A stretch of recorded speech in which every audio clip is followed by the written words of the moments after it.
ኧረ ጉድ! እኔ አንድ ግራ የገባኝን ነገር እስኪ ልጠይቃችሁ በእናታችሁ። ፎቶ የት ነው የምታስቀምጡት? ስልካችሁ ሲሞላ ስልክ ስትቀይሩ ምናምን የት ነው የሚደረገው? ድሮ እሺ በአልበም ይቀመጥልናል። አሁን እሺ እንደዛ ነገር ቀረ። ጉግል ፎቶ እንዳትሉ ሞልቷል እሱ። የት እናስቀምጠው እስኪ?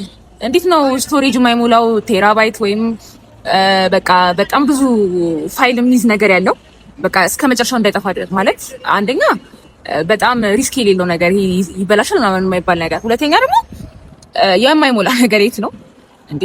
ቢገለበጥ እኮ አያልቅም፣ የሰው ፎቶ አያልቅም። እና እኔ በጣም ግራ ነው የገባኝ አሁን እንዴት እንደማደርግ።